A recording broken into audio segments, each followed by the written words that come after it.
Olá, amigo. Seja bem-vindo. Eu sou o professor Moreno e você está ouvindo o Noites Gregas, este podcast dedicado aos mitos e às narrativas que herdamos do mundo antigo. Olá, ouvintes. O meu nome é Felipe Speck e hoje eu trago uma novidade. O verão começa nesse dia 22 e, inspirados pelo solstício aqui no Noites Gregas, nós vamos lançar uma nova série. Se chamará Leitura de Verão. Todas as semanas, a partir da semana que vem, o professor Moreno vai ler uma das suas crônicas sobre mitologia. Ele tem um grande estoque, já lançou 4 livros sobre isso, e vai selecionar as que ele mais gosta para a gente ouvir entre um episódio e outro. Então, fiquem atentos ao feed do seu tocador de podcasts, que semana que vem tem essa novidade. E eu quero aproveitar aqui, antes de começar, para fazer mais uma propagandinha, porque nessa semana a gente publicou uma nova aula do curso Mitologia na Arte.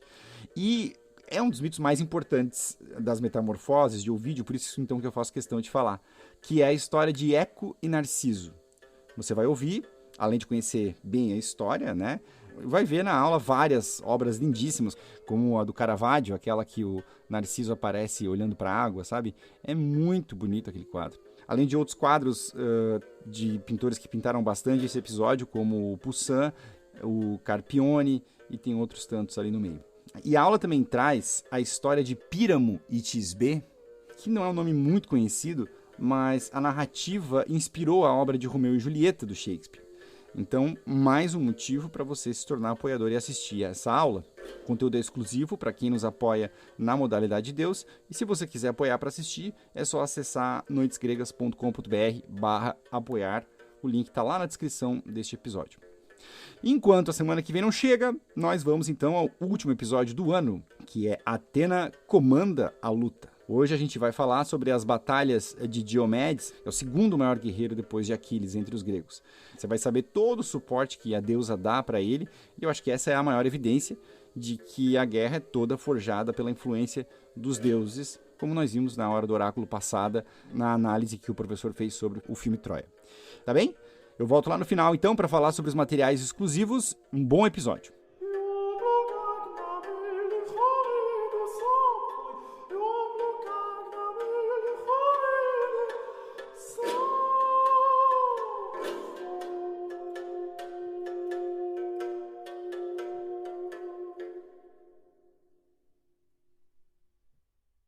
Nesse episódio, vamos ver como a presença dos deuses na guerra é imprescindível para que a narrativa de Homero se desenvolva. E a colocação de Atena no título pode surpreender, porque a história quase toda gira em torno de um herói novo, para muitos, que se chama Diomedes, mas Atena é que está no comando. Como nós tínhamos visto, depois que a trégua foi rompida pelo gesto traiçoeiro do Pândaro, a luta continua. Os exércitos começam a se preparar, os generais fazem revista das tropas, Agamenon caminha por entre os seus reis, vendo se todos estão preparados, e começam as hostilidades. Aquiles não está presente, Aquiles está fazendo greve, como nós vimos. Então, nesse momento, vai se destacar um guerreiro que é considerado o segundo depois de Aquiles. Não é entre os mais mencionados sempre, mas a partir de hoje ele vai ocupar o lugar que ele merece. Chama-se Diomedes. Diomedes, talvez seja até um pouco mais jovem que Aquiles, é o mais brilhante guerreiro depois de Aquiles. E exatamente por isso, Atena vai usá-lo como agente do seu acerto de contas com outros deuses, inclusive.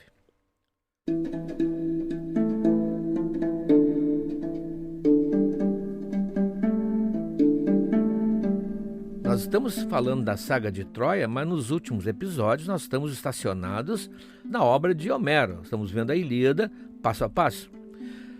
Então, na Ilíada, que são 24 cantos, a gente pode imaginar cantos como capítulos, 2 deles praticamente são dedicados quase que exclusivamente a Diomedes. Portanto, ele tem uma importância, se nós formos medir o tempo dedicado a ele, muito maior que outros heróis.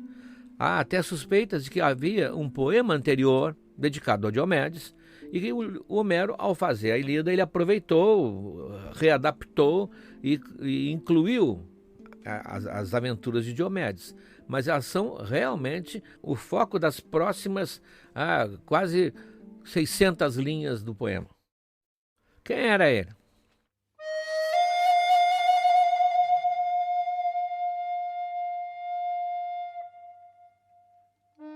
Ele era filho de Tideu. Um parêntese bem necessário. Vários ouvintes estão dizendo, já estão lendo a Ilíada e lendo geralmente na tradução que nós recomendamos, que é a do Frederico Lourenço, de Portugal, e vão encontrar lá Diomedes o Tidida. Essa terminação é mais ou menos para o grego semelhante àquela que os suecos têm. O Olafsson é o filho de Olaf. Então esse Tideu tem um filho, que é o Diomedes, ele é o Tidida. Peleu, o pai de Aquiles. Por isso Aquiles muitas vezes é chamado o Pelida. Os filhos de Príamo são os Priamidas. Os Zeus e os seus irmãos são chamados os Cronidas ou Crônidas. A acentuação não importa, os filhos de Cronos. Então acostumem-se, porque muitas vezes no meio da história aparece com outro nome. Quem é esse Tidida? É o Diomedes, o filho de Tideu. E ele, quando vem para Troia, ele é um dos mais representativos reis que participa, porque naquela contagem do catálogo de navios, enquanto o Agamenon entra com 100 navios, o Nestor entra com 80 ou 90, o Diomedes tem 80 navios. Portanto, ele vem como um representante de uma grandeza maior. Ele domina toda a área de Argos, de Tirinto, portanto, ele vem na elite dos reis, já que na Ilíada, como nós vamos ver, a importância e o poder do personagem também reflete na sua participação no combate. Mais ou menos se imagina que haveria uma simetria. Quanto mais importante, mais ele vai se destacar.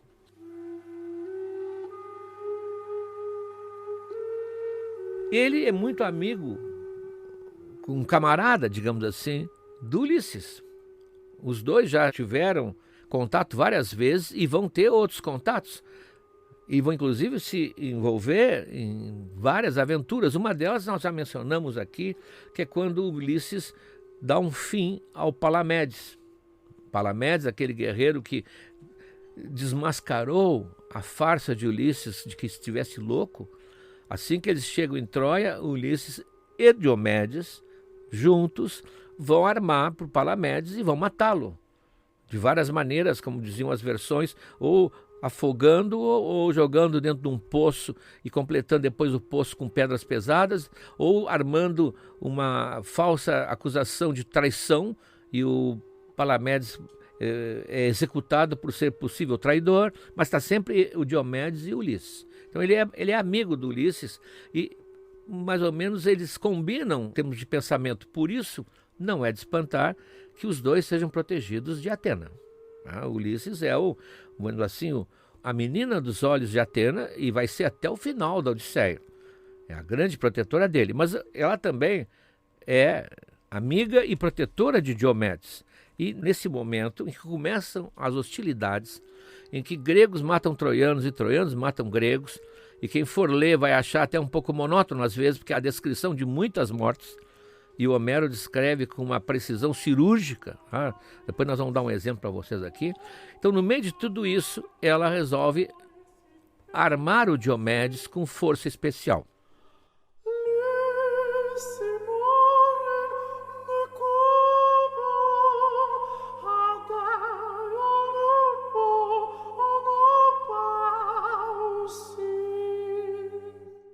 De certa maneira, ela o transforma num super-herói. Aliás, o que são os super-heróis, a não ser heróis que são imbuídos de um poder especial? Ela dá a ele uma força 3 vezes superior, uma energia insuperável que ele não tinha. Ele era realmente um excelente guerreiro, mas agora ele está turbinado, como se diz, a ponto de que em volta do capacete, em volta do escudo, brilhar uma luminescência, assim, parece que ele está carregado de radioatividade. É o super-herói, é o Marvel. E ele então, sentindo que ele está com apoio da deusa, sentindo que ele está realmente muito forte, uma estamina gigantesca, ele sai matando. Sai matando à torta e à direito. E os troianos, que sempre temiam o Aquiles, agora vem aquela figura devastadora, que passa como se fosse um vento num canavial, assim, vai derrubando tudo. Ora, vendo ele se destacar, que não era difícil, do outro lado está o Pândaro, aquele mesmo que armou aquela emboscada para o Menelau, que tentou acertar com uma flecha e com isso decretou o fim da trégua. O Pândaro, então, vê aquela figura se aproximando e vai se aproximando como se fosse uma locomotiva, e ele então põe uma flecha no arco e dispara com precisão. A flecha realmente tinha pontaria boa, ela passa pelo lado do escudo, pega na couraça, mas lá em cima, quase onde ela está já na emenda, e tira sangue do ombro esquerdo do Diomedes. Com isso, a couraça fica tapada de sangue. E de longe, o Pândaro não sabe exatamente qual foi a extensão do ferimento, ele se sente animado e grita para os troianos: vamos lá, para cima deles. Acabo de acertar o maior de todos. Agora ele não vai aguentar muito tempo, pode ter certeza. Vamos embora, vamos para cima. Dando aquele incentivo. Só que o Diomedes, além de estar ferido levemente, ele está com aquela energia que não vai fazer ele desistir.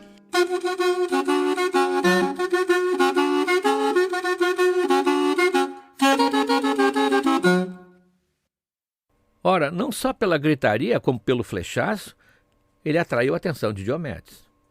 E vai chegar o seu castigo. Desde aquela traição que ele fez ferindo Menelau, até agora ele somou e agora o Diomedes vai cobrar a conta.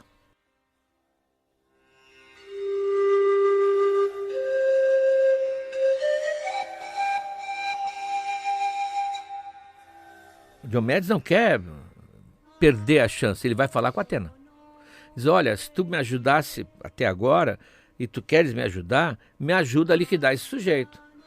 Ele está lá vangloriando que me acertou e dizendo que eu não vou durar muito tempo e eu quero pôr um fim a isso aqui. Me ajuda. Ela, que é a deusa, entre outras coisas, da sabedoria, ela percebe que o Diomedes está fora de si. Ele está com aquele olho esbugalhado, ele está assim, realmente adrenalinado e fica com medo que ele, com essa quase loucura, ele está possesso, está possuído, ele possa fazer alguma bobagem se encontrar um dos deuses que estão lá no meio da batalha. A batalha está cheia de deuses. Uns estão olhando, outros estão agindo. Na verdade, muitos não são visíveis, mas estão lá. Então ela tem medo que ele perca a cabeça e encontre lá um dos seus colegas do Olimpo, um dos colegas dela do Olimpo, e faça uma bobagem irreparável. Então o que ela faz? Ela diz: não, espera um pouquinho. Dá a ele, ou melhor, tira dele, tira dos olhos dele aquela névoa que todo mortal tem, que impede que ele enxergue os deuses à sua volta. Naquele momento, Diomedes é o único mortal que tem agora o poder de olhar o campo de batalha e dizer: olha, aqui tem um, aqui está lá, aqui lá está o outro. Esse aqui é o fulano disfarçado. Com isso ele vai tomar cuidado. Então a Atena é taxativa: não te mete com os imortais. Por favor, evita, a não ser Afrodite.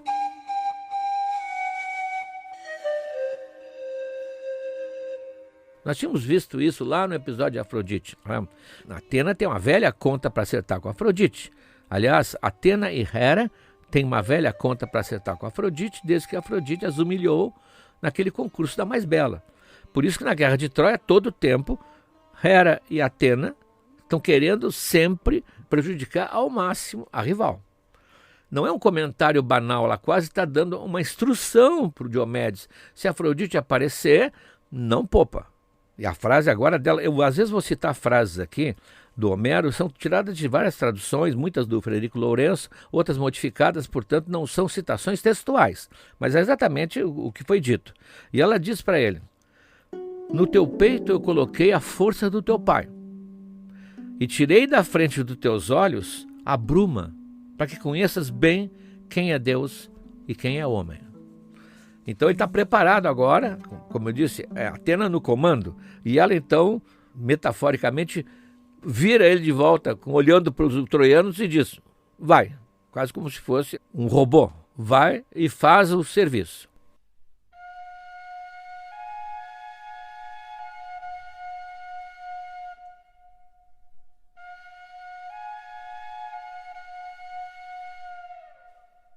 E ele então vai matando quem ele encontra pela frente, e ele é acompanhado de um cocheiro. Uma coisa que eu mencionei naquela hora do oráculo, quando falei do uso que os gregos faziam dos carros e dos cavalos. Eu mencionei lá que na Ilíada não existe herói montado. Eles têm o carro, aquele puxado por 2 cavalos, tem um cocheiro, que não é bem um cocheiro, é uma espécie de escudeiro, e que vai junto com ele, tem várias ações e colaborações importantíssimas. Inclusive, quando ele se fere, ele tem alguém que o recolha e o afaste, nós vamos ver por quê. Então, como ele está nessa fúria matadora, o cocheiro tem a missão de tirar as armas, que significa o escudo, a couraça, o capacete e as perneiras, que eles davam perneiras de bronze, né? Tirar as armas dos inimigos abatidos e ir levando lá para o acampamento. Nós vamos ver que isso faz parte do dia a dia do guerreiro na Ilíada, todo o tempo. Eles não deixam as armas ali, nós vamos ver por quê. Então, e os cavalos que porventura tenham do inimigo também, do carro que ficou ali abandonado, se forem cavalos que valem a pena, ele leva também. É uma espécie de arrecadação que o herói faz, porque é uma das coisas que ele está ganhando na guerra. Não é só simbólico, não. Nós vamos ver que há uma série de coisas importantíssimas no momento em que houver um herói importante na frente do Diomedes.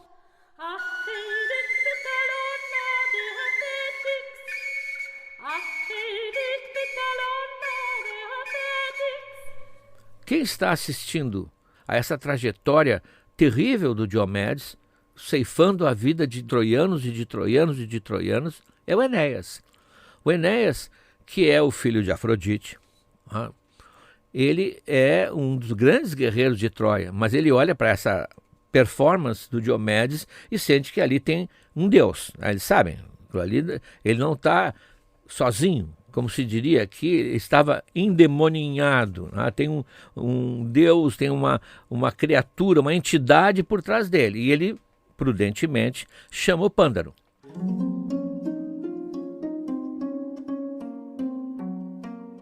Pândaro, vamos dar um jeito nesse herói aí. Vê se tu acerta uma flecha daquelas tuas e a gente liquida com ele. Aí o Pândaro disse: olha, eu já tentei, acertei inclusive, mas eu acho que não foi um lugar vital e não vamos parar apenas com uma flecha. Então, diz o Enéas, vamos juntos enfrentá-lo. Isso não era considerado desonesto, né? Vamos os dois enfrentar, já que ele é um tão grande guerreiro assim. Aí o Pândaro, assim, modestamente, disse: eu gostaria, mas eu não vim de carro para Troia. Quando ele veio para Troia, porque ele vem de fora, né? Ele é um dos aliados de Troia, eu achei que eu não devia levar eu tenho belos carros com belos cavalos, mas eu achei que eu não ia conseguir dar aos meus cavalos a comida que eles precisam, a alimentação e o cuidado. Então eu achei que não ia ser necessário. Então eu estou a pé, bem moderno assim, eu estou a pé, então infelizmente não tenho. Aí o Enéas: mas eu tenho, tá aqui, tira o cocheiro dele e tu vai comigo. Como é que nós vamos fazer? Porque um guia o carro e o outro desce para lutar. E é importante que o que está no carro fique com os cavalos ali ligados, né? Está com o motor ligado, por caso necessário se afastar ou avançar. Quem sabe eu luto e tu guia. Aí o Pândaro diz: não, olha, esses cavalos são cavalos divinos, eles são cavalos especialíssimos, descendentes dos cavalos que Zeus deu para o rei de Troia antigo quando levou o filho dele, o Ganimedes, para sempre para o Olimpo. Como consolação, ele deu 2 cavalos de linhagem divina, e dali descendentes estão ali no carro de Enéas. Esses teus cavalos, disse o Pândaro, não são cavalos comuns, eles vão sentir a mão na rédea minha, que não é a tua. Acho muito mais seguro, tu maneja os cavalos e eu desço para a briga. Está combinado. Dito isso, Enéas, com esses cavalos maravilhosos, se lança como um foguete em direção ao Diomedes, que está vindo também do outro lado. E aí o cocheiro do Diomedes, o Stênelo, que é amigo dele também, de longa data, diz, olha, melhor a gente dar meia volta e sair, porque lá vem vindo alguma coisa muito veloz. E o Diomedes olha para ele com uma cara como ele diz, tá maluco? Mas se eu vou dar meia volta, vamos para cima. O Diomedes está completamente alucinado. Vamos para cima. Claro que ele sabe que como Enéas é filho de Afrodite, ela deve estar vigiando cada passo dele. Ela nunca abandonou o filho em toda a guerra de Troia. Em todas as passagens, ela está sempre vigilante. E vai ser o único que vai se salvar no final. Você sabe, não é spoiler. É o único que salva e vai fundar Roma depois, como nós vamos ver. Mas o Diomedes não vai parar por causa disso.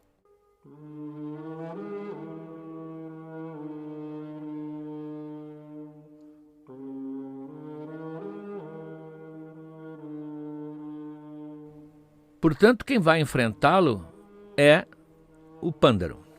Um parêntese. Quem lê a Ilíada tem a impressão que é apenas uma sucessão de duelos, um contra o outro, e vai indo até o fim do livro. Onde é que está o povo? Onde é que estão os soldados? Na verdade, essa é a impressão que o livro traz, porque Homero focou nos heróis. Nesse mundo épico, depois não vai ser mais assim, nesse mundo épico, o costume era esse. Os top, os VIP, os grandes guerreiros, os craques, enfrentavam o outro da mesma qualidade.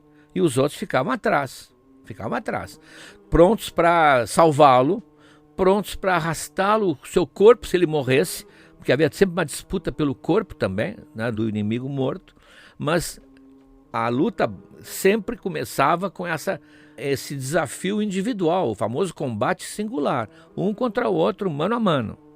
Há momentos raros na Ilíada em que há o choque dos exércitos, como a gente vê no cinema, aquela confusão, porque aí o narrador se perderia. É como no cinema, eles têm que focar uma dupla que está lutando, porque senão vira uma confusão que ninguém acompanha a narrativa, como narrativa. Então o Pândaro está lá esperando, desce, está esperando, e quando chega ao alcance da lança, que a arma que eles usam basicamente é lança, secundariamente espada, e mais secundariamente arco e flecha, porque aí tem que ter uma habilidade que nem todos têm. Então o Pândaro, quando vê o Diomedes se aproximar, ele joga a lança, mas falando, ele é falador, ele é loquaz.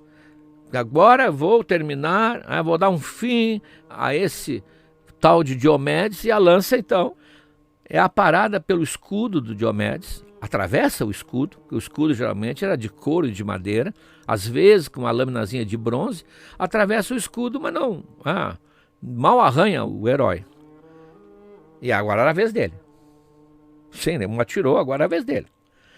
Ele está ajudado por Atena. Atena está ali ajudando ele também. Então ele atira com uma força descomunal, diz Homero. Diomedes atirou a lança, e Atena guiou-a até o nariz, entre os olhos de Pândaro, passando pelo meio dos alvos dentes. O bronze afiado cortou-lhe a língua pela raiz, e a ponta da lança saiu por baixo pela base do queixo. Foi o fim de Pândaro.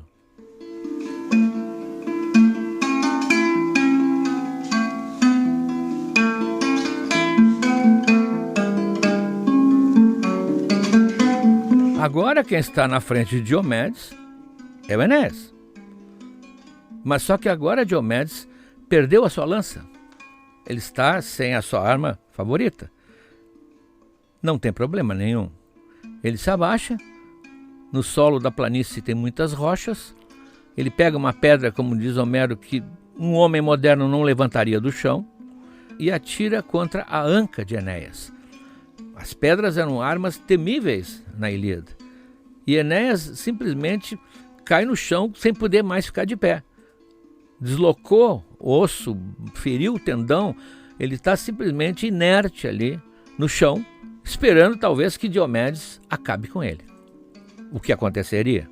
Até porque Diomedes cobiça também a armadura de Enéas, que a mãe dele, a Afrodite, mandou fazer lá pelo Hefesto. É uma armadura feita, por o Armani das armaduras. Só que quando Diomedes se aproxima, Afrodite intervém.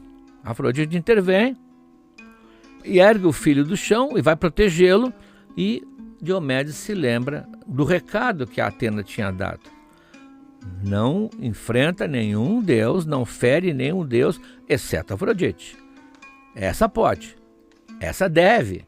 E ele simplesmente, agora já está com uma lança na mão, ele dá uma cutilada no pulso de Afrodite, mal rompe a pele, porque ele também não vai atacar a deusa com a fúria que ele atacava os inimigos. Ele ainda é mortal e sabe que está mexendo num território delicado.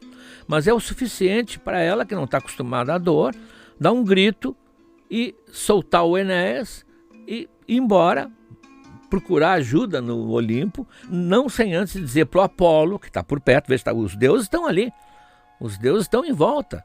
Alguns participam até como espectadores, eles se divertem. O Ares se diverte com a morte dos outros. O Apolo andava por ali e ela pede que ele fique tomando conta. Tio, toma conta para mim que eu vou sair um pouquinho. E o Apolo, então, passa a proteger o Enéas, que vai escapar dessa, evidentemente, senão ele morreria naquele momento.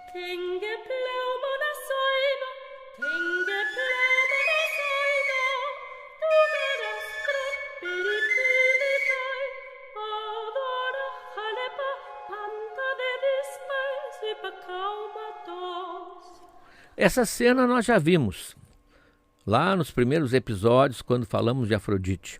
Ela, surpresa pela dor do ferimento, do qual não sai sangue, porque os deuses não têm sangue, eles têm o icor, uns dizem icor, outros dizem icor, que é um líquido que só Deus tem, só os deuses possuem, perfumado, é claro, não é vermelho vivo.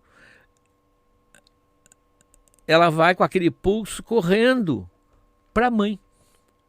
A reação mais humana possível. E é aqui que a gente se dá conta que Homero não defendia aquela tese de que Afrodite nasceu no mar, da genitália cortada de Urano, como o Hesíodo conta. Não, para Homero ela era filha de Zeus e a Dione. Já falamos nisso. Ela é, portanto, filha de Zeus, o que explica por que Zeus jamais tentou nada com Afrodite. Logo ela, logo ele, que nós conhecemos dois personagens. Depois é que vem a teoria de que ela veio mãe muito mais bonita, como eu expliquei, que ela nasceu do mar, da espuma do mar, e que ela vem, o que é uma história que foi consagrada pela tradição, mas que não casa com a narrativa. Homero foi claro, mãe, está doendo.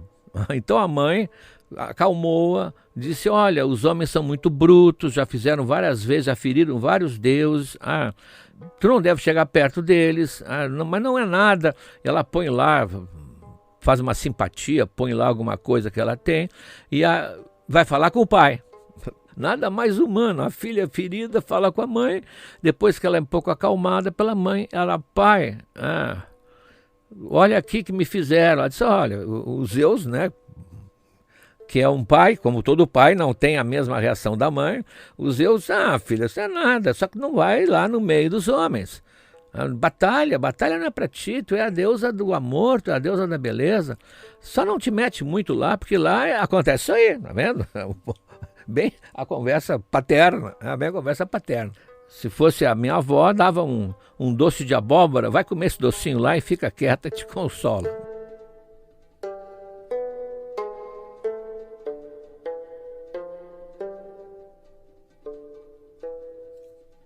O Apolo, lá embaixo, está agora responsável por Enéas.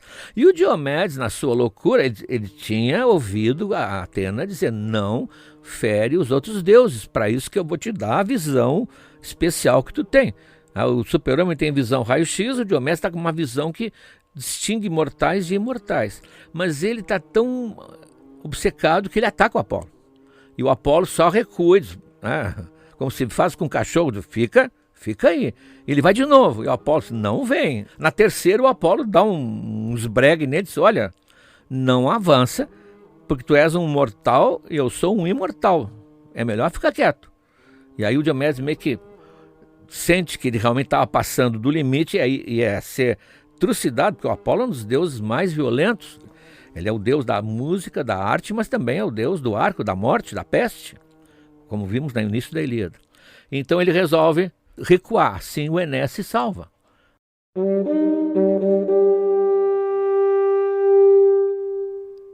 E o Diomedes, ao sentir que ele quase passou do limite, ele se aquieta um pouco. Parece que deve estar pensando, Homero não põe muito pensamento nos seus personagens, mas ele está quieto, meio que sentado, dizendo, pô, quase que eu dou um passo em falso e aí terminava a minha vida aqui. E a Atena vem, ela está querendo sangue também. A Atena é a deusa da luta, ela é uma deusa combativa. E ela diz, pô, Diomedes, está fazendo sentado? Ele diz, não, eu não quero atrair sobre mim a ira de nenhum deus, como tu me disseste. Por isso eu vou ficar mais quieto. Não te preocupa. Ela diz, meu querido, meu prezado, não te preocupa. Não precisa temer nenhum deus. Agora não. Eu estou aqui. Eu garanto. Eu estou aqui para te proteger. Quer dizer, a Atena dá liberdade. Quer dizer, vai que agora, vai que eu estou contigo. E dizendo isso, vejam como a Atena manda o espetáculo. O que ela fez? Tira o cocheiro do Diomedes, sai. Agora entro eu. E ela vai dirigir. Sai que eu vou dirigir. E assume as rédeas do carro de Diomedes. Ela quer briga. Ela traz, ou tem, o gorro que o Hades, o deus do mundo dos mortos, tem da invisibilidade. Então ela veste aquele gorrinho, um capacete, um casquete, e fica invisível. O carro do Diomedes parece teleguiado, né? Porque não tem cocheiro nenhum, mas os cavalos estão sendo guiados. E ela começa então, ela que vai guiar o Diomedes. Só que o Diomedes, ao ter enfrentado o Apolo, ao ter afrontado o Apolo, na verdade, o Apolo disse, pô, não pode ser isso assim, né? Não pode, aí também não dá. Assim está virando a baderna. E vai falar com o Ares, o deus da guerra. Só que Ares, vai lá, tu que está lá no meio do combate, dá um jeito nele, baixa a crista daquele sujeito. Ele está achando que pode. Eu estou ocupado aqui com o Enéas, mas vai lá e defende a categoria. E o Ares, vendo o Diomedes sozinho no carro, é o que ele pensava, né? Já que ele não estava enxergando a Atena. O gorro da invisibilidade servia para os deuses também. Senão para o Hades também, para que serviria? Pensando que ele está sozinho, sai em direção a ele. Sai em direção a ele e joga a famosa lança de Hades, que é pesadíssima, é gigantesca, que não erra nunca, em direção a Diomedes. Só que a Atena está ali, invisível, ela como um goleiro desvia a lança e a lança se perde. Vai cair lá adiante. E aí o Diomedes joga a sua, só que teleguiada pela Atena. Bate bem na fivela do cinturão do Ares, rompe a pele, rompe o metal e dá uma dor terrível no Ares, fere-o no estômago.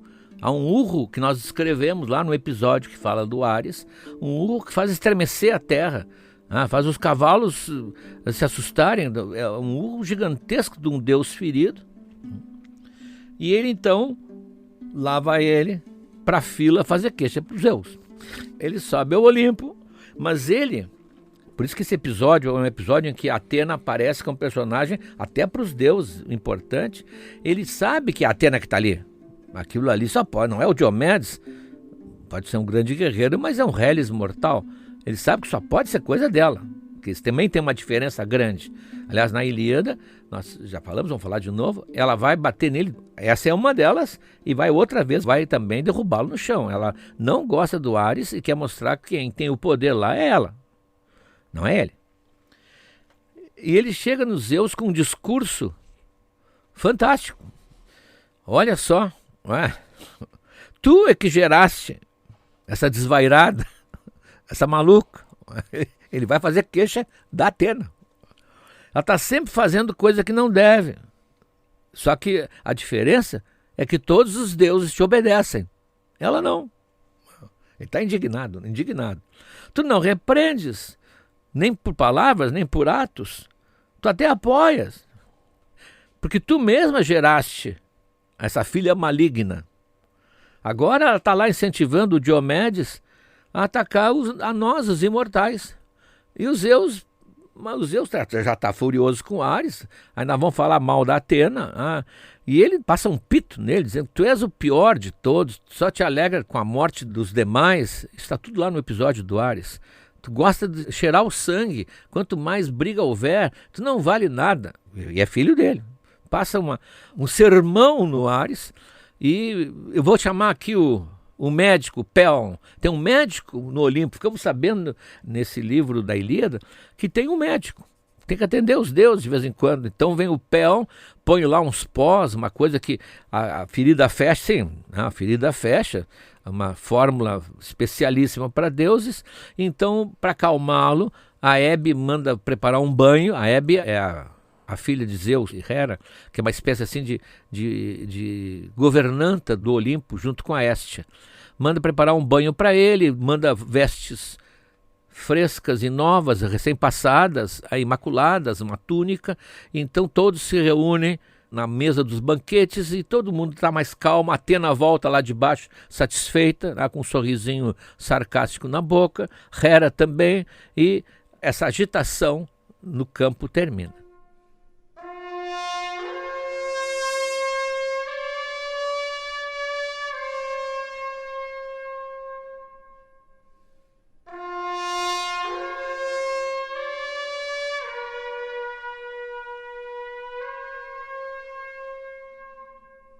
Nessa verdadeira odisseia particular do Diomedes, em todos os combates que ele travou nesse dia, com tudo isso que aconteceu, com o Pândaro, com Enéas, com tudo, ao momento em que toca uma música e vamos ter um momento de serenidade e humanidade no meio dessa matança toda e nesses ódios, etc. Como ele está se destacando tanto, vem um jovem guerreiro troiano e se apresenta na sua frente. É assim que funcionava. Se apresenta, o desafia, e eles vão para esse combate singular, que o Diomedes hoje, nesse dia, já travou mais de 50. Só que o Diomedes desconfia uma coisa. Como é que, vendo tudo que ele fez, ele está tapado de sangue, uma cara feroz, vem esse jovem calmo, sereno, desafiá-lo? Só pode ser um deus, talvez disfarçado. Ninguém tem tanta coragem assim. E ele não vai entrar nessa fria. Então ele pergunta assim, quem és tu? Antes de lutar, quem és tu? De onde tu vens? Quem é teu pai? Que cidade? Aquelas perguntas que eles querem saber, até porque no momento se vencerem, eles vão ter vencido alguém que eles conhecem pelo nome. Por isso, inclusive, as armaduras e os escudos que eles tiravam do morto, elas passavam a ter uma história. Isso aqui é o escudo que eu tirei do fulano, neto de Beltrano, que teve na viagem dos Argonautas. Isso aqui é a espada. Então, os objetos ficavam carregados da tradição e da importância, primeiro. E segundo, a importância da vitória variava de acordo com a importância da pessoa que ele venceu. Se ele venceu um lendário guerreiro lá da Trácia ou da Tessália, não era uma vitória qualquer. Isso faria parte para o currículo. É para o currículo. Para o currículo dele. Mas quem és tu? Aí o Glauco diz, olha, eu sou da linhagem de Tirinto, meu avô era descendente do Belerofonte, aquele do Pégaso, aquele que matou a Quimera. E aí o Diomedes se lembra que o avô dele, o Eneu, tinha recebido o Belerofonte como um hóspede estrangeiro e o tratou com toda a honra da Xenia, aquela lei que mandava honrar o estrangeiro, recebê-lo e protegê-lo, porque assim Zeus queria. E que, portanto, se o avô dele e o avô do Glauco tinham sido amigos, essa amizade perdura, ela não se extingue. Ao saber que era um neto de Belerofonte, ele crava a lança no chão e diz, na verdade, és antigo amigo da casa do meu pai. Por conseguinte, sou teu amigo e anfitrião em Argos. e tu és meu na Lícia, de onde tu vens, se eu visitar um dia aquela terra. Há muitos troianos e aliados para eu matar. Há muitos gregos para tu matares. Mas nós não. Nós temos a velha amizade da família. Vamos trocar as armaduras para que todos saibam, porque aí fica visível, né? Que declaramos ser amigos paternos um do outro. Essa é uma instituição muito séria na Grécia. Veja que no meio do combate eles se descobrem que são ligados por uma hospitalidade de 2 gerações atrás. E aí, diz Homero, Zeus tira o juízo do Glauco, porque é uma cena tão nobre, eles vão trocar as armaduras ali e vão embora, cada um para o seu lado. São realmente amigos de gerações, não é o momento de brigar. Quando eles têm muito troiano para eu matar, tem muito grego para tu matares. Mas diz o Homero, aí Zeus tira o juízo do Glauco, porque troca a armadura dele, que é de ouro, pela do Diomedes, que é comum. Diz ele assim, trocou com Diomedes armas de ouro por armas de bronze. O valor de 100 bois pelo valor de 9 apenas.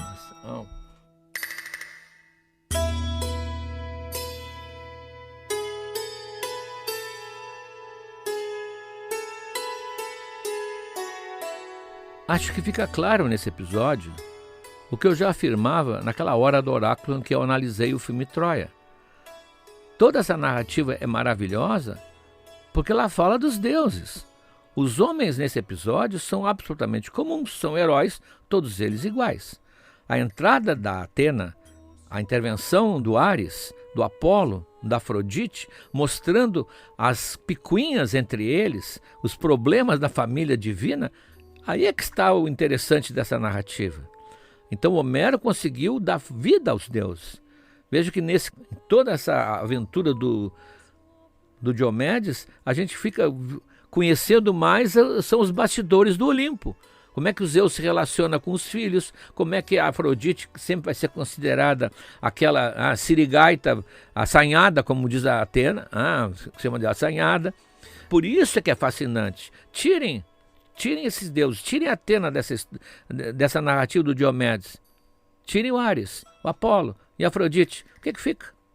Uma história comum, banal. Esse é o grande fascínio de Homero. Mostrar que os deuses são mais humanos do que os próprios mortais.